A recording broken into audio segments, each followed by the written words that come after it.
사랑과 은혜가 많으신 아버지 하나님, 감사를 드립니다. 거룩한 주일 시간 우리에게 은혜를 허락하신 하나님 아버지께서 이 저녁 시간에 우리가 다시 한번 모여서 저녁 예배를 드리게 하심을 감사를 드립니다. 하나님, 지난 주일은 특별히 추수감사절로 지키는 가운데 아주 풍성한 저녁 예배를 드렸습니다. 아이들과 함께 예배당이 꽉 찬 가운데 드리는 예배는 참으로 은혜가 넘치는 예배였습니다. 하나님, 지금 우리 교회는 2020년도 교회를 섬겨나갈 사역자를 자원받고 있습니다. 각자 은사에 따른 1인 2기 이상의 사역 지원을 받고 있으니 진정 은사에 따른 자발적인 참여를 통해 각 부서별 자원이 차고 넘치기를 기도합니다. 사역을 통해 믿음의 동역자가 되고 전도로 믿음을 완성하는 명선의 성도들이 되기를 원합니다. 아버지 하나님, 이번 주는 특별히 우리 고3 학생들과 재수생들이 대학 입시를 위해 수능시험을 치르는 주간입니다. 우리 아이들이 그간 준비한 모든 기량을 발휘할 수 있도록 하나님께서 은혜를 허락하여 주시옵소서. 또한 이 아이들과 함께 노심초사 기도하는 우리 부모님들과 가족들 위해 하나님의 크신 의로가 함께 하시기를 기도합니다. 지금 우마 비전센터 건축이 진행되는 가운데 건물의 겉모습이 보이고 있습니다. 우리 성도들 심령에 큰 울림이 있어서 기도하면서 결단의 마음을 허락하시어 물질로 헌신할 수 있도록 하나님 함께하여 주시옵소서. 특별히 건축이 진행되는 동안 우마 비전하우스에서 예배하는 교회 학교 아이들에게 은혜를 더하여 주시고 주변에 거주하는 주민들에게 소음이 아닌 천국 복음이 되어서 구원받는 심령들이 나타나게 하여 주시옵소서.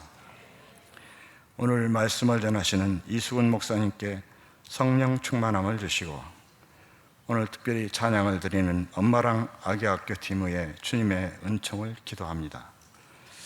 하나님, 이 시간에도 예배를 돕는 많은 손길들이 있사오니 주님께서 하나님이 주시는 위로로 함께해 주시기를 예수 그리스도의 이름으로 기도드리오며 이제 주님께서 가르쳐 주신 기도를 함께 드리오니 하늘에 계신 우리 아버지여, 이름이 거룩히 여김을 받으시오며 나라가 임하시오며 뜻이 하늘에서 이루어진 것 같이 땅에서도 이루어지이다.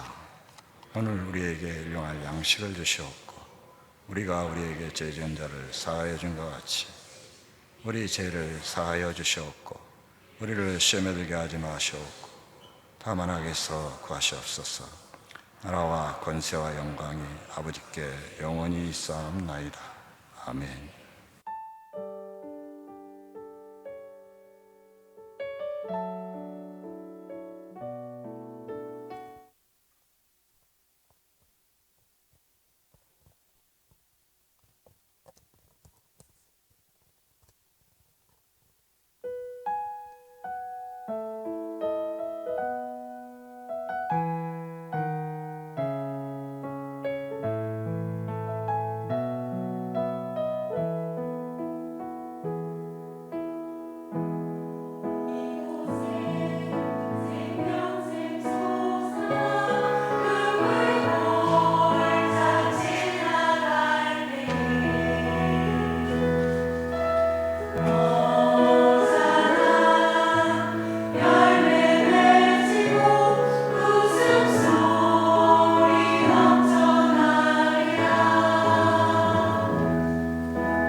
우리 다시 한번 큰 박수로 격려해 주시기 바랍니다.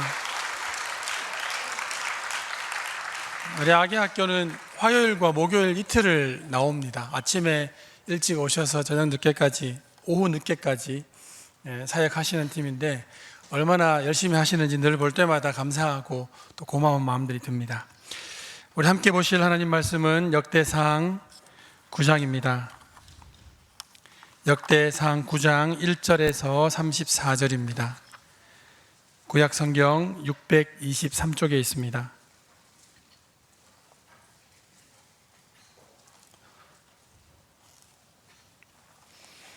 좀 길지만 하나님 말씀이 더 좋으니까 이 긴 말씀을 잘 읽도록 하겠습니다. 역대상 9장 1절에서 34절까지 말씀을 이름 하나하나 잘 기억하시고 함께 읽겠습니다.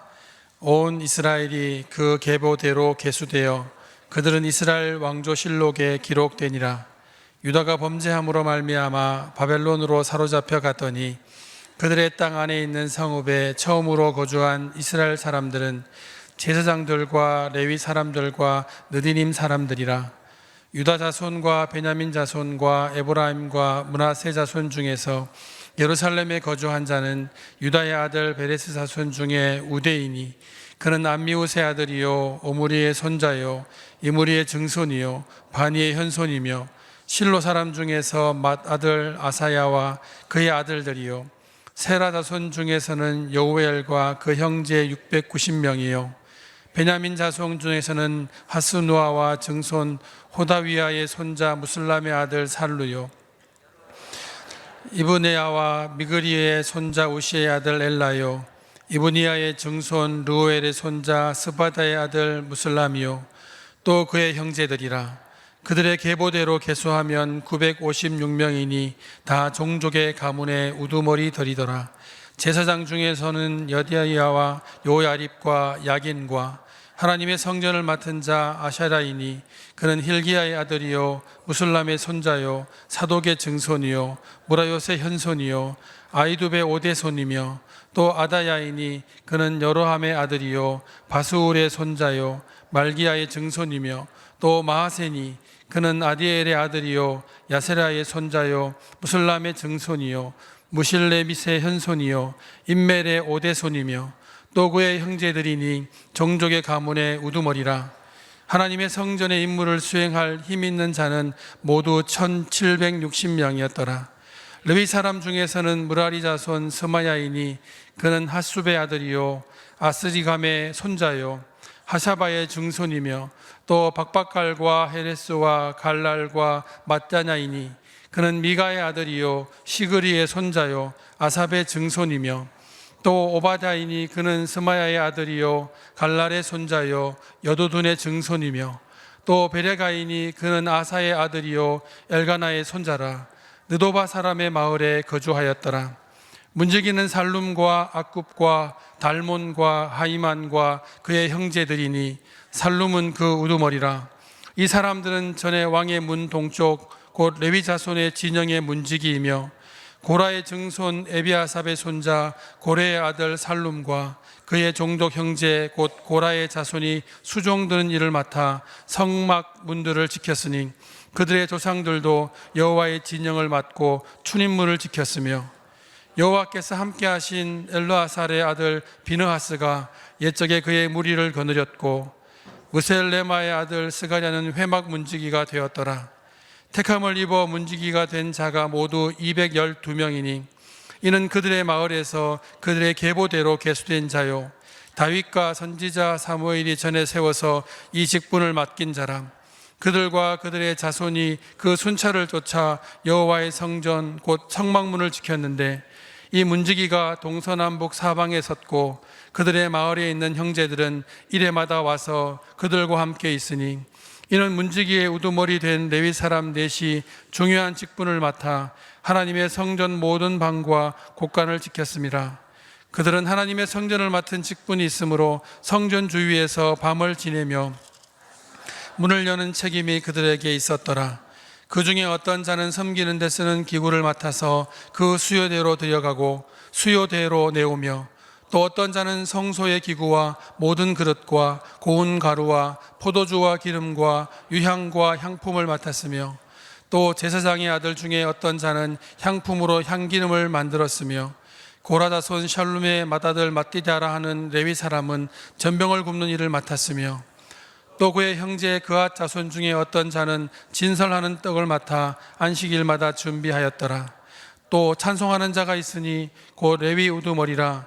그들은 골방에 거주하면서 주야로 자기 직분에 전념함으로 다른 일은 하지 아니하였더라. 그들은 다 레위 가문의 우두머리이며 그들의 족보의 우두머리로서 예루살렘에 거주하였더라. 아멘. 사울을 시작으로 하나님의 은혜와 약속은 120년의 다윗 왕조를 끝으로 분열된 이스라엘이 되고 맙니다. 나누어진 나라의 국력이 약해진 것은 뻔한 이치였고 주변에 있는 강대국을 버텨내는 것은 불가능했습니다. 이것으로 인해서 북이스라엘은 호세아를 마지막으로 BC 722년경에 아수르에서 멸망을 하고 남유다는 조금 더 BC 586년에 마지막 바벨론과의 전쟁을 통하여서 성전과 성벽이 초토화되고 이스라엘 역사에서 그들은 주권을 빼앗겨 버립니다. 바벨론에 대항하지 말고 항복하라는 예레미야의 예언을 따르지 않았던 그들은, 특히 그 선포를 무시했던 마지막 강 여호야김 시대는 아수르와 애굽의 연합군을 반대하다가 연합군으로 패배하는 그 일들을 통하여서 더욱 쇠퇴하기 시작합니다. 바벨론을 치러 가는 연합군을 맞다가 유다왕 요시야가 무기또 전투에서 전사를 하고 맙니다. 애굽도 올라가서 바벨론과의 싸움에서 지고 말고 또 돌아오는 가운데 애굽으로 돌아가는 길에 유다왕 여호아스를 애굽으로 끌고 가버리고 맙니다. BC 605년경에 바벨론과 애굽이 길가마스 전투에서 다시 전쟁을 벌이지만 애굽이 크게 패하고 그 애굽이 패한 이후로 유다도 바벨론의 속국이 되고 맙니다. 그 속국으로 끌려갔던 포로들이 바로 1차 포로들이었습니다.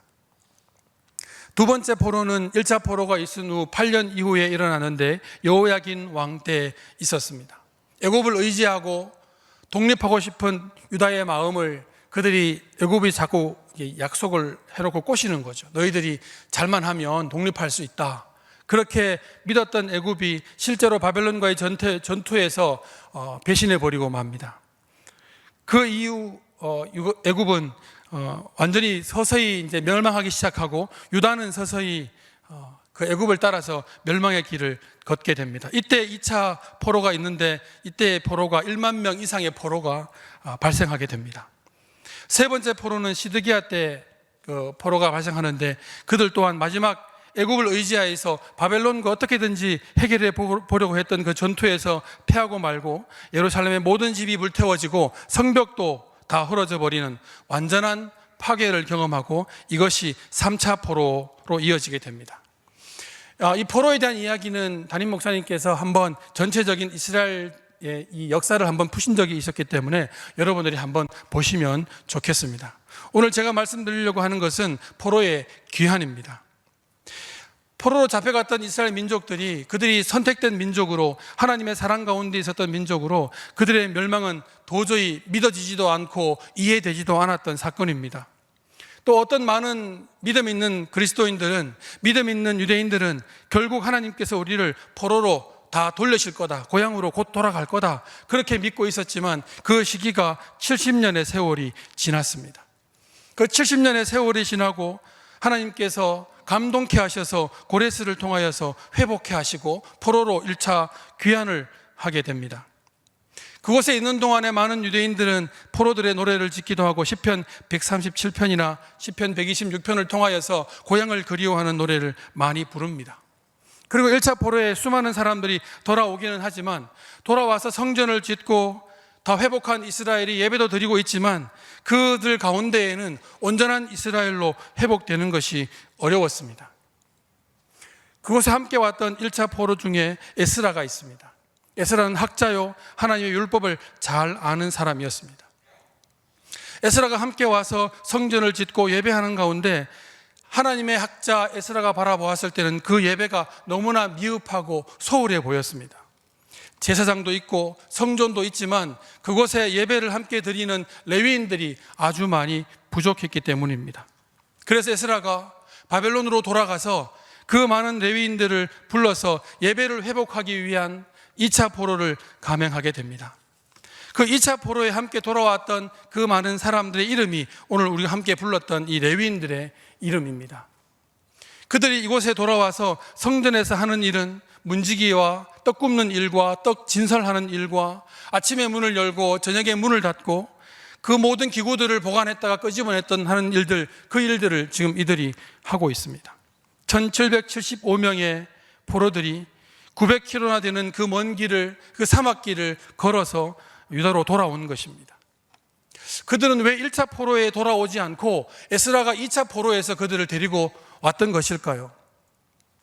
고향을 사모하고 그리워했다면 1차 포로 귀환 때 돌아가라 했을 때 다 왔을 텐데 그렇지 못하고 2차 포로에 왔던 이유는 그들이 그 바벨론에서 살아왔던 생활이 괜찮았기 때문입니다.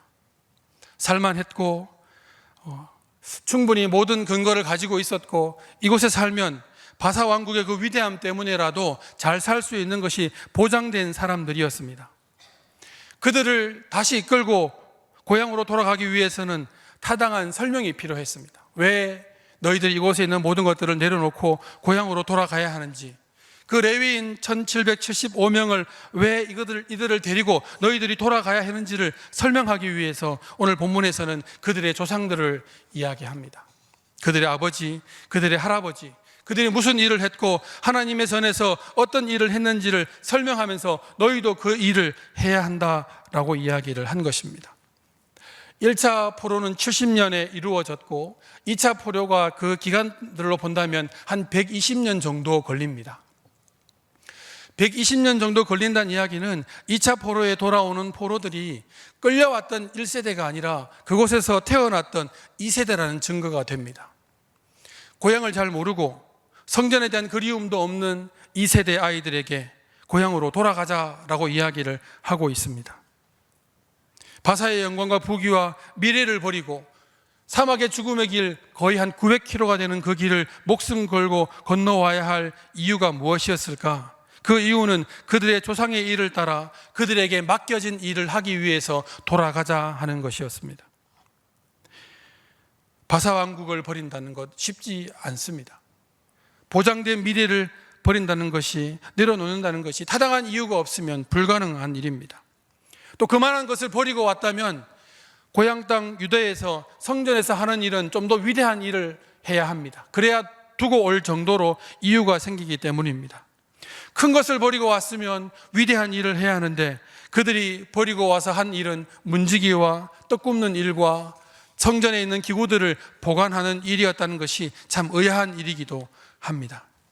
그들은 에스라의 권고를 따르지 않을 조건이 더 많았습니다. 하나님의 역사를 모르는 포로 시기의 다음 세대 혹은 다른 세대가 되어 있을 그들에게 하나님께서 너희에게 임무를 맡기셨고 그 임무의 사명에 응답하라는 그 이야기에 이 1775명의 레위인들이 그곳을 떠나서 예루살렘 성전으로 돌아온 것입니다. 이들은 에스라의 권고를 통해 그들을 향한 하나님의 음성을, 하나님의 말씀을 들었기 때문에 돌아올 수 있었습니다. 조상 때부터 명하신 그 맡은 임무가 있다는 것을 받아들인 것입니다. 사실 이런 돌아간 가운데에도 믿음이 없으면 순간적으로 에스라의 말에 감동할 수 있고 하나님 말씀에 감동해서 돌아오지만 돌아와서 하는 일들이 매번 떡 굽는 일이고 매번 문지기는 일이고 매번 아침에 일어나서 문을 열고 저녁에 문을 닫는 일이라면 매일 반복되는 사소함 때문에 불평과 불만으로 가득 차게 될지도 모릅니다. 하지만 이들은 기쁨으로 돌아왔고 기쁨으로 돌아온 그들을 오늘 성경에서 그 사람들의 이름을 다 기록하고 있습니다.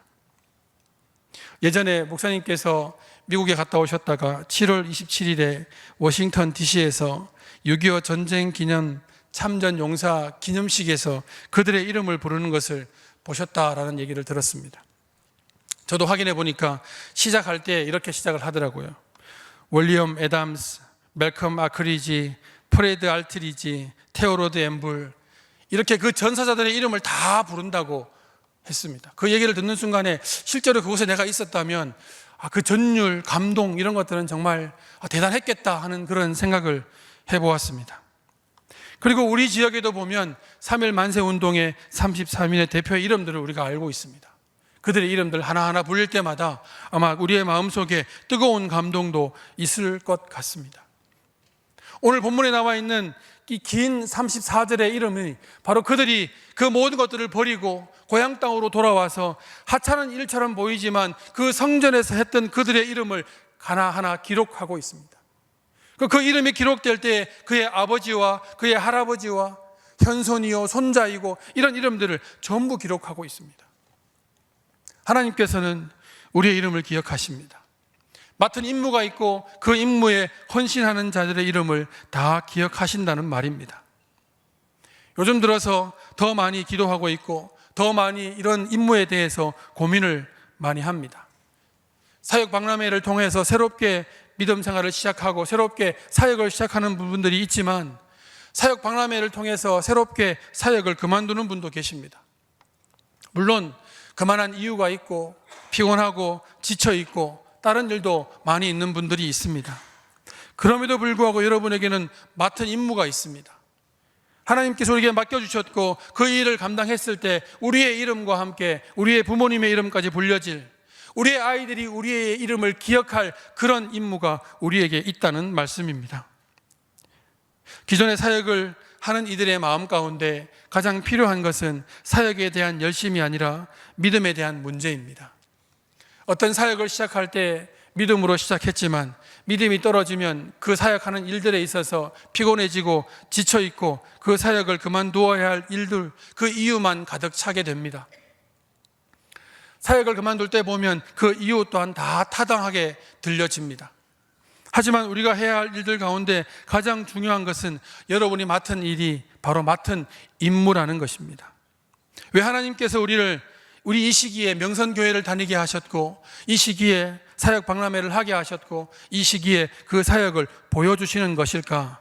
그것은 우리의 맡은 임무이기 때문입니다. 하나님의 음성을 듣는 자마다 응답하게 될 것이고 응답하는 자는 그 맡은 임무가 바로 나의 일이라는 것을 알게 될 것입니다. 많은 일들의 고난과 어려움에 처해 있는 많은 성도들을 봅니다. 그런 가운데에서도 사역을 하고 시간도 없는 가운데 시간을 내서 사역을 하고 어쩌면 저희들이 농담 삼아 말하지만 어떤 분에게는 권사님은 교역자를 하시지요 이렇게 이야기할 정도로 제가 볼 때는 매일 교회를 나오시는 분들도 있습니다. 저는 하나님께서 그분의 삶을 지켜주시리라 믿습니다. 자녀의 길을 지켜주실 거고 자녀의 앞길을 열어주실 거고 가정을 붙들어 주시리라 저는 믿습니다. 우리가 주의 일을 하면 주님께서 분명히 우리의 일을 하십니다. 오늘 본문에 기록된 성경에 기록된 그 이름들이 한 일들을 보십시오. 그들은 순교자도 아니고 위대한 일을 하는 사람들도 아니었습니다. 그들은 문지기였고 떡 굽는 사람들이었고 물 떠놓는 사람들이었고 문을 열고 문을 닫고 기구를 끄집어내놓고 그 기구를 다시 집어넣는 그런 아주 사소한 일이라면 정말 사소한 일을 하는 자들이었습니다.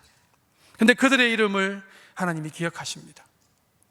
그들도 그 일을 하기 위해서 많은 것을 버렸습니다.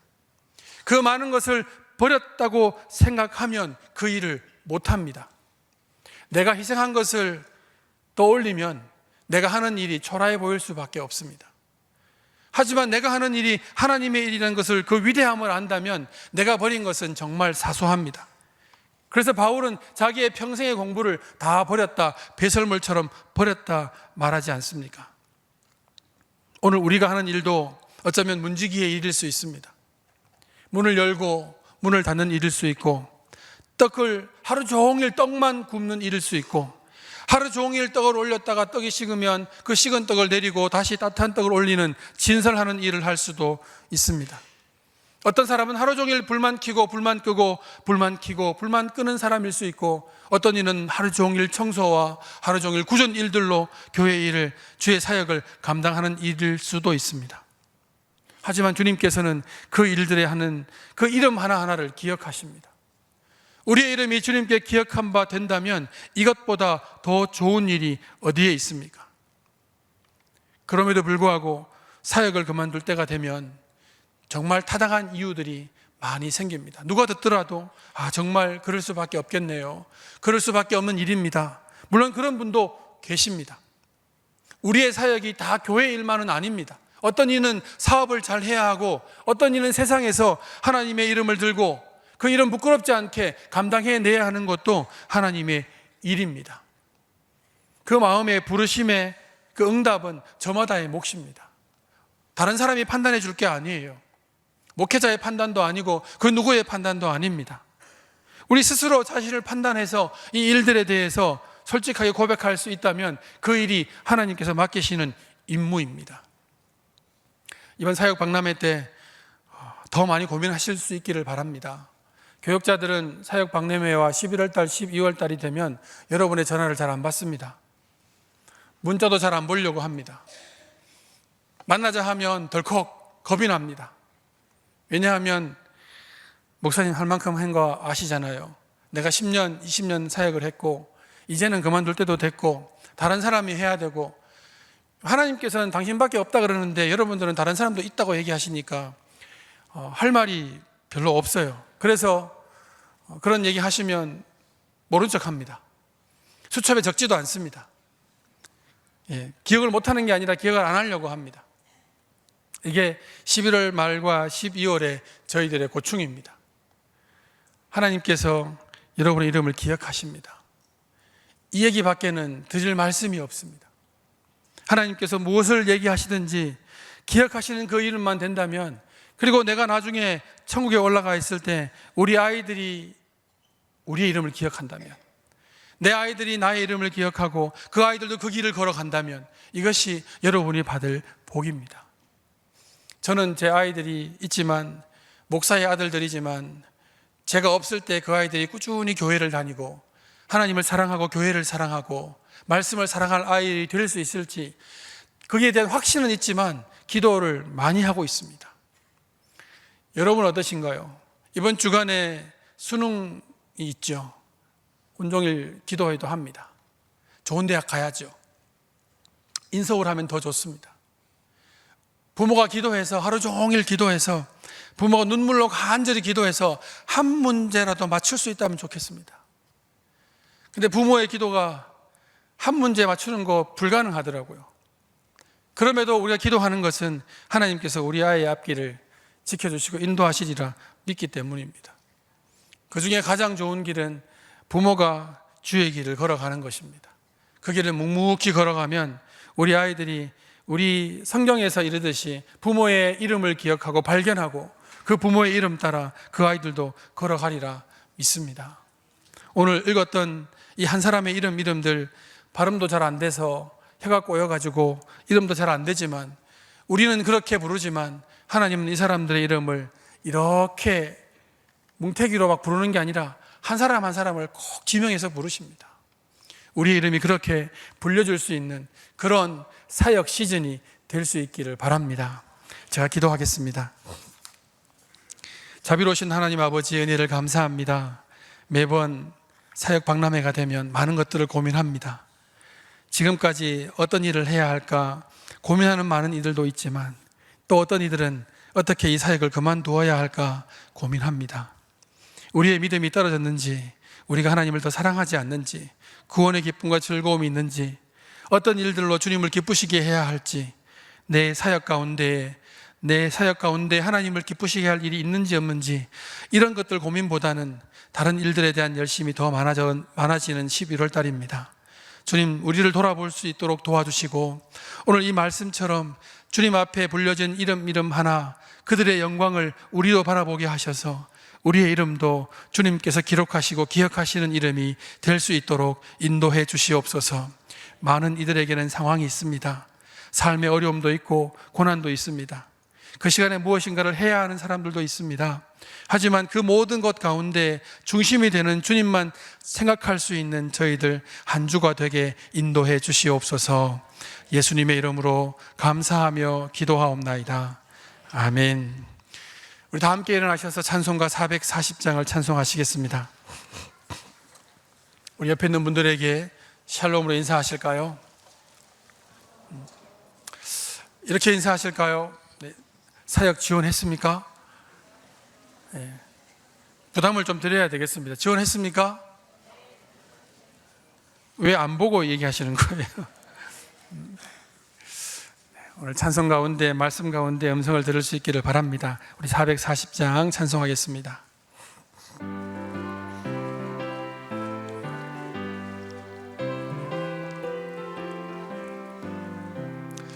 어디든지 예수 나를 이끌면 어디든지 예수 함께 가려네.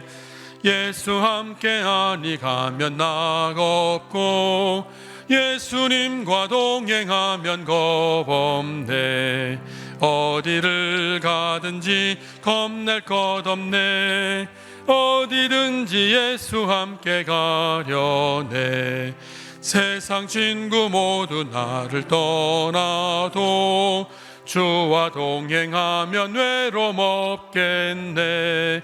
가는 길이 위태하고 험해도 어디든지 예수 함께 가려네. 어디를 가든지 겁낼 것 없네. 어디든지 예수 함께 가려네. 어두운 그늘 나를 애워살 때에 주가 함께 계시 믿고 자려네. 죽은 후에 천국에서 깨어나 예수 함께 길이 길이 살리.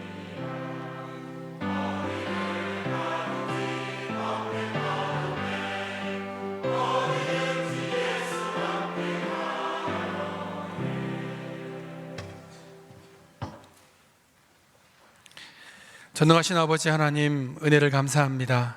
오늘 하루 동안에 주님 안에 거하며 예배하며 주의 말씀을 들으며 주님의 사랑 가운데 지나게 하심을 감사드립니다. 이제 예배를 드리며 우리의 마음을 다하여 주님께 예물로 나아가오니 이 예물과 함께 우리의 마음의 진심도 주님께 드릴 수 있도록 인도해 주시옵소서. 사역으로 힘들고 고난 가운데 어려움 가운데 있는 저희들이지만 주님의 부르심에 응답합니다. 그 일에 저에게 임무를 주시고 맡은 임무를 감당하기 위해서 사명 주심을 감사합니다. 흔들리지 않게 하시고 굳건히 그 길을 가는 저희들이 되게 하여 주시옵소서.